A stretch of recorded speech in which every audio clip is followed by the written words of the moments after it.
G'day ladies and gentlemen, boys and girls. So today we're going to wrap a VENOM purely because I can guarantee you in about a month or two people are going to start asking me how to do it, and now I'm going to have a video to point them to. So first things first, we're going to want an amount of paracord. How much? I don't know. I'll put that in the video. I usually just go by eye. I'm going to say about that is good. And yes, I know a knife maker using a box cutter is blasphemy. I'm with you. So yeah, that's, I don't know, an amount of cord. We're going to just melt that end real quick and we'll be ready to wrap the handle. So one thing I like to do, which makes my life a whole lot easier, is to melt the ends of it. So you could use a lighter for this, but map gas is fun and I have it, so that's what I use. So here's the knife without the handles on.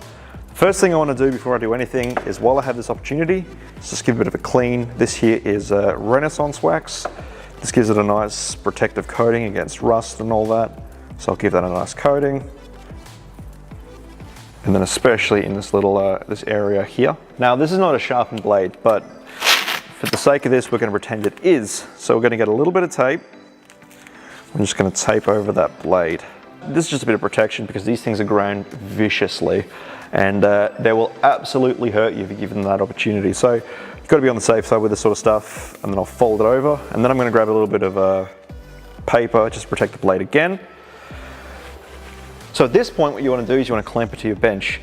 A, it's going to be a lot safer because you don't have the sharp knife in your hands, and B, and the main reason is it means you can actually stand while you're working, which means you get more tension on that wrap, so it's a really tight wrap that's not going to move around on you and just be shit.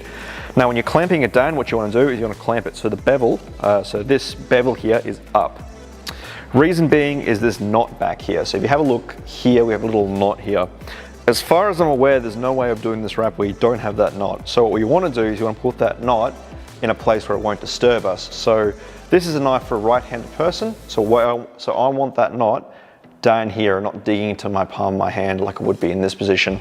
So because we're clamping the knife this way, we're going to be working down, and that means that knot is going to be away from us like we want it to be. Kind of hard to explain, so I'm just going to kind of show you and you can kind of see what I mean. There we go. Focus. Thank you. So I'm actually not going to clamp this because, well, I've got this knife maker vise, which is awesome. So we're going to bolt this down in my vise. Again, you can do this with a clamp, but hey, if you've got the tools, you may as well use them, right? I'm just going to lock everything down, make sure it's solid. Then we're going to grab our cord. Now what I'm going to do is I'm going to line up both ends of the cord and then find the middle of the cord. Then we're going to hold it here, like so. I'm going to put my finger on the back of it and kind of use that to hold tension. First things first is we'll take this side. First things first is we're going to take this side here and we're going to thread it through like that. And then we're going to grab the other side too. You can kind of see what I'm doing there. And we're going to thread it through like that. And that's going to be our initial stitch. Now it's important that you get a lot of tension on this thing.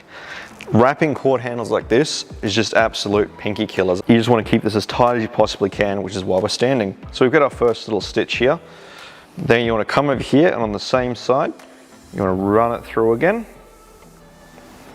And the next side here, we're going over the steel again and knotting it through to the other side. Every single time I'm pulling it tight, I'm going to be pushing up that wrap. So again, we're taking this side here, we're going over the cord, through the middle, and then out under this. And then we're just repeating that on the opposite side. So over the steel, through the middle, and then under the steel. If you wouldn't fuck that up, that'd be great, hey? So yeah, same thing again, over the steel, through the middle, and then under the steel on the opposite side. Over the steel, through the middle, under the steel on the opposite side. You're going to kind of repeat this the whole way down, constantly pulling it. Every single time I do a stitch, I'm really giving it a nice tug and then pushing it up. Now if you see this finger here, that's what I'm using to maintain tension. So what you don't want to do is to have the tension go and this whole wrap start to unravel on you. That's how you kind of get the loose spots in the wrap, and it's really not what you want. You want to keep constant tension on this thing so it doesn't come apart on you. So you're just going to repeat this wrap the whole way down, constantly keeping tension and constantly pulling it tight. So we're going to run through it. We're just going to finish this wrap real quick and then we'll go on how to seal it.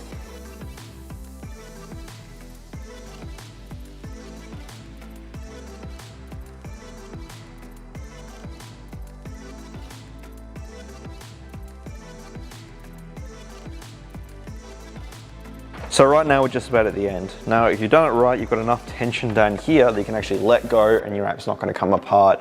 Down here we just have sort of friction holding it all together for us. And I'm just going to do a real simple granny knot. So we're going to use a single knot and then we're going to actually seal that knot to stop it from coming undone. So there's a few ways of doing this. What I did for years was just get a knife or scissors or something, chop it off, melt it with a lighter and then smash it down. Another way of doing it is you get yourself 2 little razor blades and a pair of pliers. You're gonna lay that down there, and this is gonna sort of act as a protection there. And then you get you some heat. Heat up a little razor blade, you know, crackhead style. And you're just gonna melt it. And that utility blade there is going to protect you and stop you melting the rest of the cord. This just helps me do a much needed job.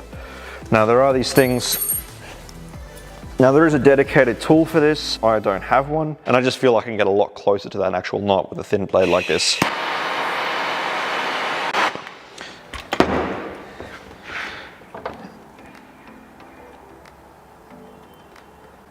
Again, you don't need to do it this way. It just lets me do a much neater job of things and kind of help me protect that wrap from getting scuffed up or melted. Now, full disclosure, the boys over at Starbond did send me this to try out. I got a whole bunch of CA glue from them, and they also gave me an affiliate link to promote it on my channel because, you know, I'll hook myself out for anybody. I actually do really like this stuff. The super thin stuff especially, because the super thin stuff will actually soak into cord like this, dry instantly, and actually dry invisible. So you can't actually see there's any super glue in the wrap if you do it right. So I'm actually going to start experimenting with stuff to replace the epoxy soak technique for my Quakens. I think this might give us a much better result. I don't know yet. I've still got to test it out and do some experiments, but it's looking very promising. And I'm going to put a few little drops on the wrap end. And you can see as it dries, it pretty much dries.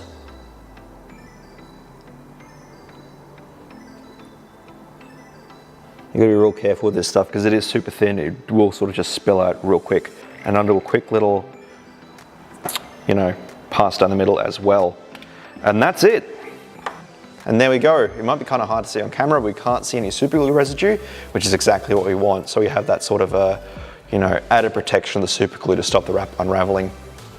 If you do want to take it off, it's not enough to sort of, you know, permanently seal the handle, but you know, it's just a nice little extra step. Thanks for watching the video, guys. I thought that might be interesting to some of you guys. We have the left-handed and the right-handed version of the VENOM. So yeah, thanks for watching the video, guys. I really appreciate it, and I'll see you on the next one.